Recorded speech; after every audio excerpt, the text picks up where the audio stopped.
ഏവർക്കും management and commerce കോർണറിലേക്ക് സ്വാഗതം.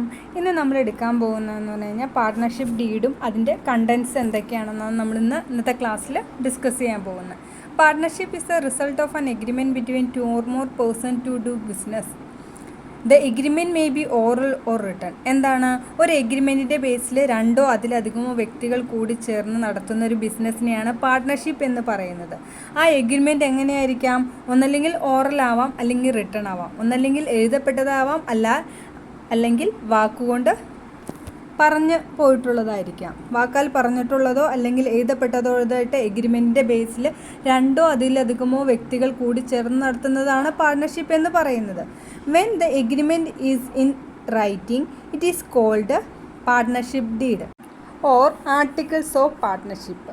എന്താണ് പറയുന്നത്? എഗ്രിമെൻറ്റ് റൈറ്റിംഗ് ഫോമിലുള്ള എഗ്രിമെൻറ്റോട് കൂടി ആരംഭിക്കുന്ന പാർട്ട്ണർഷിപ്പിനെയാണ് പാർട്ട്ണർഷിപ്പ് ഡീഡ് എന്ന് പറയുന്നത്. ആ റൈറ്റിംഗ് എഗ്രിമെൻറ്റിനെയാണ് പാർട്ട്ണർഷിപ്പിലെ റൈറ്റിംഗ് എഗ്രിമെൻറ്റിനെയാണ് പാർട്ട്ണർഷിപ്പ് ഡീഡ് അല്ലെങ്കിൽ ആർട്ടിക്കിൾ ഓഫ് പാർട്ട്ണർഷിപ്പ് എന്ന് പറയുന്നത്. Thus partnership deed is written agreement which specifies the terms and condition that govern the partnership. എന്താണ് പാർട്ട്ണർഷിപ്പ് ഡീഡ് എന്ന് പറയുന്നത്? റിട്ടൺ എഗ്രിമെൻ്റ് ആണെന്ന് പറഞ്ഞല്ലോ. അതിനകത്ത് സ്പെസിഫൈ ചെയ്തിട്ടുണ്ടായിരിക്കും എന്തെല്ലാം ടേംസ് ആൻഡ് കണ്ടീഷൻസ് ആണ് ആ ബിസിനസ്സിൽ ഉടനീളം കൊണ്ടുപോകേണ്ടതെന്ന്. ആ ബിസിനസ്സിൽ എന്തൊക്കെ ടേംസ് ആൻഡ് കണ്ടീഷൻസ് ആണ് ഫോളോ ചെയ്യുന്നത് കൃത്യമായിട്ട് എന്തായിരിക്കും ആ പാർട്ട്ണർഷിപ്പ് ഡീഡിൽ മെൻഷൻ ചെയ്തിട്ടുണ്ടായിരിക്കും. The existence of partnership deed avoid further disputes and misunderstanding among the partners. ഈ പാർട്ട്ണർഷിപ്പ് ഡീഡ് എന്ന് പറയുന്നത് ഒത്തിരിയേറെ ഹെൽപ്ഫുൾ ആയിട്ടുള്ള കാര്യമാണ്. എന്താണ്? പാർട്ട്നേഴ്സിൻ്റെ ഇടയിലുള്ള ഡിസ്പ്യൂട്ട്സ് കുറയ്ക്കാനും മിസ്അണ്ടർസ്റ്റാൻഡിങ് കുറയ്ക്കാനും ഏറ്റവും കൂടുതൽ ഹെൽപ്പ് ചെയ്യുന്നതാണ് പാർട്ട്ണർഷിപ്പ് ഡീഡ് എന്ന് പറയുന്നത്. എന്താണ്? ഡിസ്പ്യൂട്ട്സ് കാര്യങ്ങൾ വരുന്ന തർക്കങ്ങളും മറ്റും വരുന്ന പാർട്ട്ണർഷിപ്പിൽ, അതായത് രണ്ടതിലധികം വ്യക്തികൾ കൂടി നടത്തുന്ന ബിസിനസ് ആകുമ്പോൾ തന്നെ പല പാർട്ട്ണർക്കും പല അഭിപ്രായങ്ങളും പല കാര്യങ്ങളും ആയിരിക്കും. അപ്പോൾ അങ്ങനെ വരുന്ന കേസുകളിൽ പല അഭിപ്രായങ്ങളും കാര്യങ്ങളും വരുന്നത് അത് അവോയ്ഡ് ചെയ്യാനായിട്ട് ഈ പാർട്ട്ണർഷിപ്പ് ഡീഡ് ഹെൽപ്പ് ചെയ്യുന്നുണ്ട്. എന്തുകൊണ്ടാണ്? അത് കൃത്യമായിട്ട് ബിസിനസ്സിൽ എന്തൊക്കെ ടേംസ് ആൻഡ് കണ്ടീഷൻസ് ആണ് ഫോളോ ചെയ്യേണ്ടതെന്ന് കൃത്യമായിട്ട് മെൻഷൻ ചെയ്തിട്ടുള്ളതുകൊണ്ട് പാർട്ട്നേഴ്സിൻ്റെ ഇടയിലുള്ള ഡിസ്പ്യൂട്ട്സും മിസ്അണ്ടർസ്റ്റാൻഡിങ്ങും കുറയ്ക്കാനായിട്ട് പാർട്ട്ണർഷിപ്പ് ഡീഡ് ഹെൽപ്പ് ചെയ്യുന്നുണ്ടെന്നാണ് പറയുന്നത്. അപ്പോൾ അതിനകത്ത് ഇനി അടുത്തതായിട്ട് നമുക്ക് നോക്കാൻ പോകുന്ന contents of partnership deed. Partnership ഡീഡിൻ്റെ കണ്ടൻസ് ആണ്. The partnership deed is generally include the following aspects.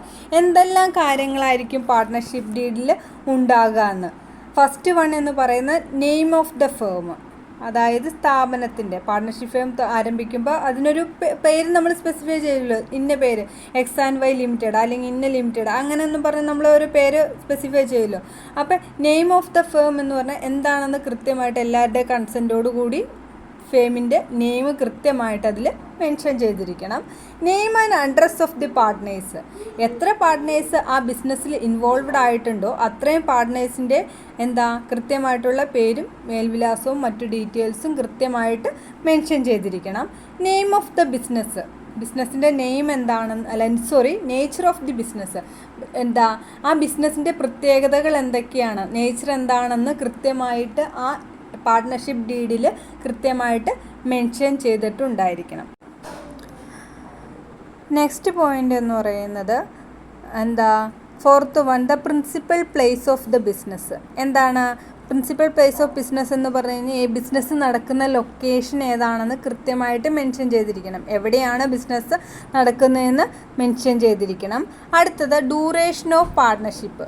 Duration of partnership എന്നതുകൊണ്ട് എന്താ ഉദ്ദേശിക്കുന്നത്? എത്ര കാലാവധിയിലാണ് ഈ പാർട്ട്ണർഷിപ്പ് മുന്നോട്ട് കൊണ്ടുപോകുന്നത്.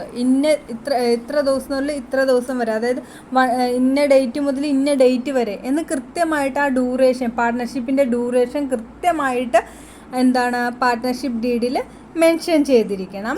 സിക്സ്ത് വൺ എന്ന് പറയുന്നത് capital contribution by each partners. ഓരോ പാർട്ട്നേഴ്സും ബിസിനസ്സിലേക്ക് എത്ര രൂപ വെച്ചാണ് കൊണ്ടുവന്നിട്ടുള്ളത്, അതായത് ക്യാപിറ്റൽ മൂലധനമായിട്ട് ഓരോ പാർട്ട്നേഴ്സ് ബിസിനസ്സിലേക്ക് ഇറക്കിയിരിക്കുന്ന എത്രയാണെന്ന് കൃത്യമായിട്ട് ഈ പാർട്ട്ണർഷിപ്പ് ഡീഡിൽ മെൻഷൻ ചെയ്തിട്ടുണ്ടായിരിക്കണം. Amount permitted to be withdrawn by each partner. അതായത് അടുത്ത പോയിന്റ് എന്ന് പറഞ്ഞാൽ amount permitted to be withdrawn by each partner. ഓരോ പാർട്ട്ണർക്കും ബിസിനസ്സിൽ നിന്ന് വിഡ്രോ ചെയ്യാവുന്ന എമൗണ്ട് എന്ന് പറയുന്നത് കൃത്യമായിട്ട് മെൻഷൻ ചെയ്തിരിക്കണം. Eighth point, the profit sharing ratio. അതായത് പാർട്ട്നേഴ്സ് കൊണ്ടിരിക്കുന്ന മൂലധനത്തിൻ്റെ ബേസിലാണെങ്കിലും എങ്ങനെയാണോ പ്രോഫിറ്റ് ഷെയർ ചെയ്യുന്നതെന്ന് ഉള്ള റേഷ്യോ കൃത്യമായിട്ട് പാർട്ട്ണർഷിപ്പ് ഡീഡിൽ മെൻഷൻ ചെയ്തിട്ടുണ്ടായിരിക്കണം. Next one, the amount of salary or commission payable to partners. അതെന്താണ് പറഞ്ഞിരിക്കുന്നത്? Amount of salary. അതായത് ചില പാർട്ട്നേഴ്സ് പലതരത്തിലുണ്ടെന്ന് നമ്മൾ കഴിഞ്ഞ ക്ലാസ്സുകളിൽ ഡിസ്കസ് ചെയ്തിട്ടുണ്ട്. ആക്റ്റീവ് പാർട്ട്ണറുണ്ട്, വെറും പാർട്ട്ണറുണ്ട്, അങ്ങനെ പലതരത്തിലുള്ള പാർട്ട്നേഴ്സ് ഉണ്ട്. ആക്റ്റീവായിട്ട് നിലനിൽക്കുന്നുണ്ട്, സൈലൻറ്റ് പാർട്ട്ണറുണ്ട്, അങ്ങനെ പലതരത്തിൽ പാർട്ട്നേഴ്സ് ഉണ്ട്. അപ്പോൾ എമൗണ്ട് ഓഫ് സാലറി, അതായത് ചിലപ്പോൾ ആക്റ്റീവായിട്ട് നിൽക്കുന്ന പാർട്ട്ണർക്ക് അവരുടെ എല്ലാവരുടെയും കൺസെൻറ്റോടുകൂടി പാർട്ട്ണർഷിപ്പ് ഫേമിലെ ഓരോ പാർട്ട്നേഴ്സിൻ്റെ കൺസെൻറ്റോടുകൂടി ചിലപ്പോൾ ആക്റ്റീവായിട്ട് നിൽക്കുന്ന പാർട്ട്ണർക്ക് അതിൻ്റെ സാലറി അവിടെ ചെയ്യുന്ന അവരുടെ സ്കില്ലിൻ്റെ ബേസിൽ അവർ ചെയ്യുന്ന ജോലിക്ക് സാലറി നിശ്ചയിച്ചിട്ടുണ്ടെങ്കിൽ, അല്ലെങ്കിൽ ഇന്ന കാര്യത്തിന് ഇപ്പോൾ ഒരു പർച്ചേസ് ചെയ്യുന്ന കാര്യത്തിനാണെങ്കിൽ എന്തെങ്കിലും കാര്യത്തിന് അവർ കമ്മീഷൻ, ഇത്ര രൂപയുടെ കമ്മീഷൻ ഓരോ പാർട്ട്ണർക്ക് കൊടുക്കാം, അല്ലെങ്കിൽ സാലറി ഇത്ര രൂപ സാലറി ആയിട്ട് കൊടുക്കാം, അങ്ങനെ അവർ ചെയ്യുന്ന പ്രവൃത്തിക്ക് ഇത്ര രൂപ സാലറി ആയിട്ട് കൊടുക്കാം എന്ന് മുൻകൂട്ടി നിശ്ചയിച്ചിട്ടുണ്ടെങ്കിൽ അത് കൃത്യമായിട്ട് നമ്മുടെ പാർട്ട്ണർഷിപ്പ് ഡീഡിൽ മെൻഷൻ ചെയ്തിരിക്കണം. Interest on capital and interest on drawings. Interest on capital എന്ന് പറഞ്ഞാൽ ഓരോ പാർട്ട്ണറും അവരവരുടെ ക്യാപിറ്റൽ മൂലധനം ബിസിനസ്സിലേക്ക് കൊണ്ടുവരികയും അതുപോലെ തന്നെ എന്തെങ്കിലും വിഡ്രോവൽസ്, അതായത് എന്തെങ്കിലും ക്യാഷിന് ആവശ്യം വന്നു കഴിഞ്ഞാൽ ആ ബിസിനസ്സിൽ നിന്ന് പിൻവലിക്കുകയും ചെയ്യുന്ന ഒരു അവസ്ഥ വരുന്നുണ്ട്. അങ്ങനെ വരുന്ന കേസിൽ ഇൻട്രസ്റ്റ് ക്യാപിറ്റലിന് എത്ര രൂപയാണോ അതെന്ന് പറഞ്ഞാൽ ക്യാപിറ്റൽ ഇൻട്രൊഡ്യൂസ് ചെയ്തതിന് ഇത്ര രൂപ ഇൻട്രസ്റ്റ്, ഇത്ര പെർസെൻറ്റേജ് ഓഫ് ഇൻട്രസ്റ്റ് ഓരോ പാർട്ട്ണറിൻ്റെ അക്കൗണ്ടിലേക്ക് പ്രൊവൈഡ് ചെയ്യണമെന്ന്, അല്ലെങ്കിൽ അവർ ബിസിനസ്സിൽ നിന്ന് വിഡ്രോ ചെയ്യുന്ന എമൗണ്ടിന് ഇൻട്രസ്റ്റ്, അതായത് പലിശ വാങ്ങുക എന്ന് അങ്ങനെ ഉണ്ടെങ്കിൽ അത് കൃത്യമായിട്ട് പാർട്ട്ണർഷിപ്പ് ഡീഡിൽ മെൻഷൻ ചെയ്തിരിക്കണം. Next point, rights, duties and liabilities of the partners. ഓരോരുത്തരുടെ റൈറ്റ്സും ഡ്യൂട്ടീസും ലയബിലിറ്റീസും എല്ലാം കൃത്യമായിട്ട് പാർട്ട്ണർഷിപ്പ് ഡീഡിൽ മെൻഷൻ ചെയ്തിരിക്കണം.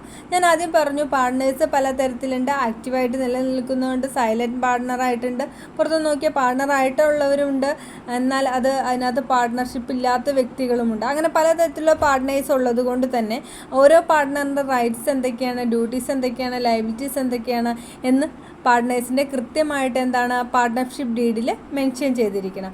Terms governing admission, retirement and exclusion of A partner. Terms governing the admission, അതായത് പുതിയൊരു പാർട്ട്ണറെ ബിസിനസ്സിലേക്ക് കൊണ്ടുവരുന്നതും അതുപോലെ തന്നെ ഒരു പാർട്ട്ണറെ റിട്ടയർ ചെയ്തു പോവുകയും അങ്ങനെ വരുന്ന കേസുകളിലെല്ലാം അതിൻ്റെ ഫോർമാലിറ്റീസും കാര്യങ്ങളും കൃത്യമായിട്ട് പാർട്ട്ണർഷിപ്പ് ഡീഡിൽ മെൻഷൻ ചെയ്തിരിക്കണം. Next point, procedure for dissolution of the firm. അതായത് നമ്മുടെ ഫേം പാർട്ട്ണർഷിപ്പ് ഡീഡ് ഡിസൊല്യൂഷൻ സംഭവിക്കുക, അതായത് നമ്മൾ നിർത്താൻ ഉദ്ദേശിക്കുകയാണെങ്കിൽ അതിൻ്റെ പ്രൊസീജിയറും മറ്റു കാര്യങ്ങളും ഇങ്ങനെയായിരിക്കണമെന്ന്, എങ്ങനെയാണ് സ്റ്റെപ്പ് ബൈ സ്റ്റെപ്പ് ആയിട്ടുള്ള കാര്യങ്ങൾ എന്തൊക്കെയാണ് എന്നത് പാർട്ട്ണർഷിപ്പ് ഡീഡിൽ കൃത്യമായിട്ട് മെൻഷൻ ചെയ്തിരിക്കണം. എന്തിനു വേണ്ടിയിട്ടാണ്? ഫ്യൂച്ചറിൽ ഡിസ്പ്യൂട്ട്സും കാര്യങ്ങളും പാർട്ട്നേഴ്സ് തമ്മിൽ ഉണ്ടാവാതിരിക്കാൻ വേണ്ടിയിട്ടാണ് പാർട്ട്ണർഷിപ്പ് ഡീഡിൻ്റെ മെയിൻ ഒബ്ജക്റ്റീവ് എന്ന് പറയുന്നത് കേട്ടോ. നെക്സ്റ്റ് പോയിന്റ് എന്ന് പറയുന്നത് preparation of accounts and there auditing. അതായത് അക്കൗണ്ട്സ്, അവരുടെ അക്കൗണ്ട്സും കാര്യങ്ങളും ഓരോ പാർട്ട്നേഴ്സിൻ്റെ ആണെങ്കിലും അതിൻ്റെ പാർട്ട്ണർഷിപ്പ് അക്കൗണ്ട്സും കാര്യങ്ങളാണെങ്കിലും ഓരോ പാർട്ട്നേഴ്സ് വിഡ്രോ ചെയ്തേക്കണം അതിൻ്റെ കാര്യങ്ങളെല്ലാം ആണെങ്കിൽ കൃത്യമായിട്ട് ഓഡിറ്റ് ചെയ്ത് മറ്റ് കാര്യങ്ങളെല്ലാം കൃത്യമായിട്ട് എങ്ങനെയൊക്കെയാണ് ചെയ്യേണ്ടതെന്ന് കൃത്യമായിട്ട് എന്തിലായിരിക്കണം? ഡീഡിൽ പറഞ്ഞിരിക്കണം. Method of solving disputes. ഇവൻ ഇത്രയൊക്കെ തന്നെയാണ് എങ്കിലും നമ്മുടെ പാർട്ട്ണർഷിപ്പ് ഡീഡിൽ കൃത്യമായിട്ട് മെൻഷൻ ചെയ്തിട്ടുണ്ടെങ്കിലും മെൻഷൻ ചെയ്യാത്ത കാര്യങ്ങൾ ഉണ്ടായിരിക്കാം. ഒരു പാർട്ട്ണർഷിപ്പ് ഡീഡിൽ അല്ലെങ്കിൽ ഒരു എഗ്രിമെൻറ്റിൽ നമ്മൾ മെൻഷൻ ചെയ്യുക എന്ന് പറഞ്ഞു കഴിഞ്ഞാൽ അതിനൊരു പരിധിയുണ്ട്. അതിന് മേളിലേക്ക് നമുക്ക് മെൻഷൻ ചെയ്യാനും കൃത്യമായിട്ട് അതിനകത്ത് ഇൻക്ലൂഡ് ചെയ്യാനായിട്ട് സാധിക്കില്ല. അപ്പോൾ അങ്ങനെ വരുന്ന കേസുകളിൽ എന്തെങ്കിലും തരത്തിലുള്ള ഡിസ്പ്യൂട്ട്സ് പാർട്ട്നേഴ്സിൻ്റെ ഇടയിൽ ഉണ്ടായി കഴിഞ്ഞ് കഴിഞ്ഞാൽ അതെങ്ങനെ സോൾവ് ചെയ്യണമെന്ന് ഉള്ള കാര്യം കൂടെ, അതായത് ഈ പറഞ്ഞിട്ടുള്ള കാര്യങ്ങൾ അല്ലെങ്കിൽ കൂടി പാർട്ട്നേഴ്സിൻ്റെ ഇടയിൽ ഡിസ്പ്യൂട്ട്സ് ഉണ്ടാവാം. കാരണം രണ്ടോ അതിലധികമോ പാർട്ട്നേഴ്സാണ്, പലരും പല വ്യക്തികളും പല സ്വഭാവത്തിലുള്ളവരുമായിരിക്കും.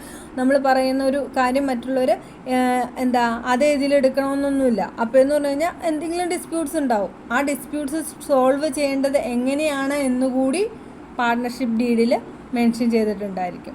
അപ്പോൾ ഇതെല്ലാമാണ് നമ്മുടെ പാർട്ട്ണർഷിപ്പ് ഡീഡിൻ്റെ അതുപോലെ തന്നെ അതിനകത്ത് വരുന്ന കണ്ടൻറ്റുകളും നമ്മൾ ഇന്നത്തെ ക്ലാസ്സിൽ ഡിസ്കസ് ചെയ്തത്. എന്നാൽ പാർട്ട്ണർഷിപ്പ് ഡീഡ് എന്ന് പറഞ്ഞാൽ എന്താണെന്ന് നമ്മൾ പറഞ്ഞു, എഗ്രിമെൻ്റ് ആണെന്ന് പറഞ്ഞു. ആ എഗ്രിമെൻറ്റിൽ കൃത്യമായിട്ട് എന്താണ് ആ പാർട്ട്ണർഷിപ്പിനെ കുറിച്ച് കൃത്യമായിട്ടുള്ള കാര്യങ്ങൾ മെൻഷൻ ചെയ്തിട്ടുണ്ടായിരിക്കണം. അപ്പോൾ നിങ്ങൾക്ക് എൻ്റെ ക്ലാസ് എന്തെങ്കിലും തരത്തിൽ പ്രയോജനകരമായി തോന്നിയിട്ടുണ്ടെങ്കിൽ മറ്റുള്ളവരിലേക്ക് ഷെയർ ചെയ്തെത്തിക്കുക. ആദ്യമായിട്ട് കാണുന്നവരാണെങ്കിൽ സബ്സ്ക്രൈബ് ചെയ്ത് സപ്പോർട്ട് ചെയ്യുക, ലൈക്കും ഷെയറും ചെയ്ത് പ്രൊമോട്ട് ചെയ്യുകയും ചെയ്യുക.